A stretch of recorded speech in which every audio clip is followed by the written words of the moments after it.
എല്ലാവർക്കും നമസ്കാരം. പുതിയൊരു വീഡിയോയിലേക്ക് സ്വാഗതം. ഇന്നത്തെ വീഡിയോയിൽ നമ്മൾ പഠിക്കാൻ പോകുന്നത് നക്ഷത്ര ചക്രത്തെക്കുറിച്ചാണ്. രാശിചക്രം, രാശികൾ, ഗ്രഹങ്ങൾ, രാശികളും ഗ്രഹങ്ങളും തമ്മിലുള്ള ബന്ധം, ഉച്ച, നീച, മൂലത്രികോണ, സ്വക്ഷേത്രങ്ങൾ ഒക്കെ നമ്മൾ പഠിച്ചു. ഇനി നക്ഷത്ര ചക്രത്തെക്കുറിച്ച് പഠിക്കാം. നമുക്കറിയാം, സൂര്യൻ്റെ സഞ്ചാരപാതയെ ക്രാന്തിവൃത്തം എന്ന് പറയും.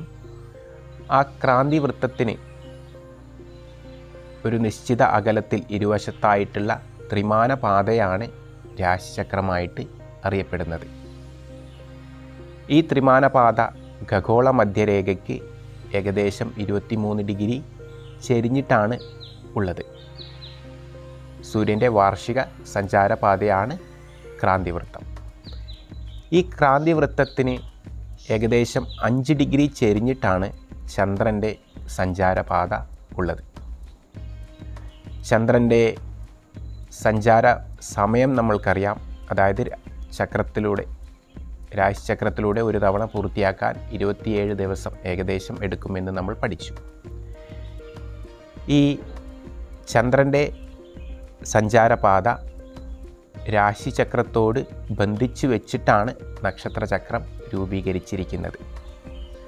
5 ഡിഗ്രി വ്യത്യാസമായതിനാൽ അത് ഏകദേശം രാശിചക്രത്തോട് അനുബന്ധമായിട്ട് തന്നെ നമ്മൾക്ക് വയ്ക്കാൻ സാധിക്കും.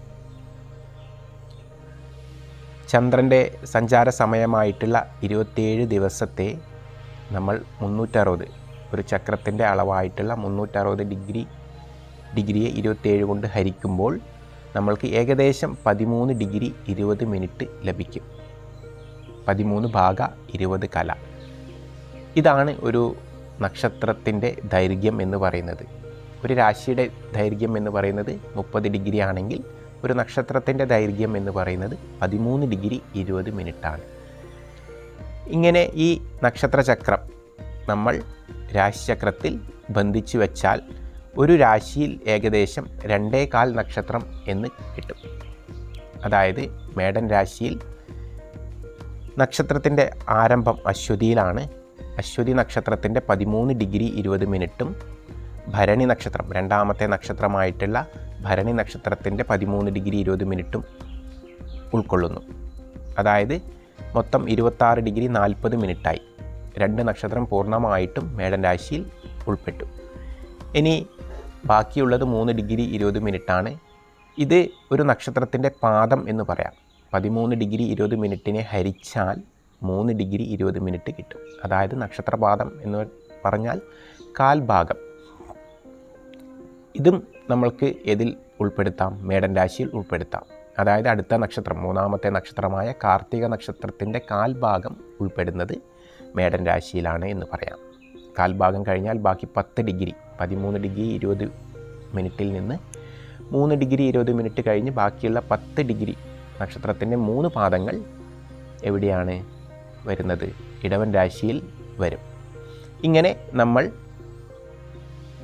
എല്ലാ നക്ഷത്രങ്ങളെയും രാശികളിൽ ഉൾക്കൊള്ളിച്ചിരിക്കുന്നു.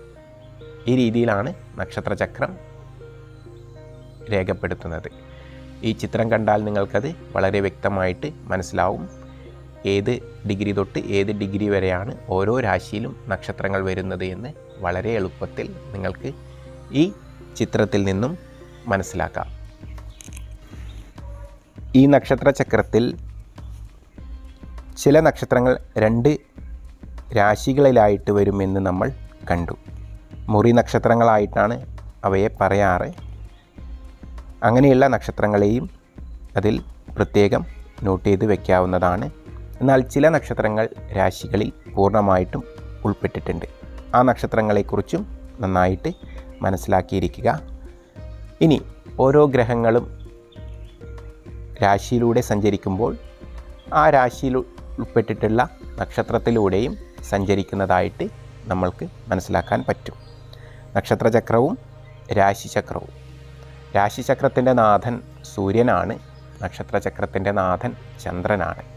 ചന്ദ്രൻ്റെ പരിക്രമണ സമയമായിട്ടുള്ള 27 കൊണ്ടാണ് നമ്മൾ രാശിചക്രത്തിൻ്റെ അളവായിട്ടുള്ള, അല്ലെങ്കിൽ ഒരു ചക്രത്തിൻ്റെ അളവായിട്ടുള്ള 360 ഡിഗ്രിയെ ഹരിച്ചത്. രാശിചക്രത്തിലൂടെ സഞ്ചരിക്കുന്ന ഗ്രഹം നക്ഷത്രചക്രത്തിലൂടെയും സഞ്ചരിക്കുന്നു. മേടൻ രാശിയിലൂടെ ഒരു ഗ്രഹം സഞ്ചരിക്കുമ്പോൾ അത് അശ്വതി, ഭരണി, കാർത്തിക എന്നുള്ള നക്ഷത്രത്തിലൂടെയും ആയിരിക്കും സഞ്ചരിക്കുക. ഇക്കാര്യങ്ങളും നമ്മൾ മനസ്സിലാക്കിയിരിക്കേണ്ടതാണ്. ഇതിൻ്റെ തുടർന്നുള്ള പാഠഭാഗങ്ങൾ വളരെ വ്യക്തമായിട്ട് നമ്മൾക്ക് വരും വീഡിയോകളിൽ പഠിക്കാം. അടിസ്ഥാനപരമായിട്ട് നമ്മൾ ഇത്രയും മനസ്സിലാക്കിയിരിക്കണം. ഒരു നക്ഷത്രം എന്ന് പറഞ്ഞാൽ 13 ഡിഗ്രി 20 മിനിറ്റ് ആണ് എന്ന് പറഞ്ഞു. അതേപോലെ ഒരു നക്ഷത്രത്തിന് 4 പാദങ്ങൾ ഉണ്ട്. ഈ 4 പാദങ്ങളിൽ ഓരോ പാദം 3 ഡിഗ്രി 20 മിനിറ്റ് വീതം വരും. അതും മനസ്സിലാക്കിയിരിക്കുക. അങ്ങനെ ഒരു നക്ഷത്രം 13 ഡിഗ്രി 20 മിനിറ്റ്, 2 നക്ഷത്രം 26 ഡിഗ്രി 40 മിനിറ്റ് കഴിഞ്ഞാൽ ഒരു പാദത്തിനുള്ള സ്ഥലം വീണ്ടും ഒരു രാശിയിൽ ബാക്കിയാവും. അങ്ങനെ ഒരു പാദം കൂടി അതിൽ ഉൾപ്പെടുത്തിയാൽ 9 പാദങ്ങൾ, 9 നക്ഷത്രപാദങ്ങൾ നമ്മൾക്ക് ഒരു രാശിയിൽ ഉൾപ്പെടുത്താം. 2.25 നക്ഷത്രം എന്ന് പറയാം. പാദത്തിൻ്റെ കണക്കിൽ പറഞ്ഞു കഴിഞ്ഞാൽ 9 നക്ഷത്രപാദങ്ങളാണ് നമ്മൾ ഒരു രാശിയിൽ ഉൾപ്പെടുത്തിയിരിക്കുന്നത്. അങ്ങനെ മൊത്തം 12 രാശി, 9 നക്ഷത്രപാദങ്ങൾ എല്ലാം ചേർന്ന് 108 നക്ഷത്രപാദങ്ങളാണ് നമ്മൾക്ക് മൊത്തമായിട്ട് ലഭിക്കുക. ഇതും കൂടി നമ്മൾ മനസ്സിലാക്കിയിരിക്കണം. 27 നക്ഷത്രങ്ങൾ, ഓരോ നക്ഷത്രങ്ങൾക്കും 4 പാദങ്ങൾ. 27 ഗുണം 4 സമം 108. ഈ 108 നക്ഷത്രപാദങ്ങളും രാശിചക്രത്തിലുണ്ട്. അതുകൊണ്ടാണ് 108 എന്ന സംഖ്യക്ക് വളരെയധികം പ്രാധാന്യം വന്നിട്ടുള്ളത്. ഈ വീഡിയോ ഇവിടെ അവസാനിപ്പിക്കുകയാണ്. നിങ്ങളുടെ സംശയങ്ങൾ കമൻറ്റുകളായിട്ട് രേഖപ്പെടുത്തുക. തുടർന്നുള്ള ഭാഗങ്ങൾ അടുത്ത വീഡിയോയിൽ കാണാം. ഏവർക്കും നന്ദി, നമസ്കാരം.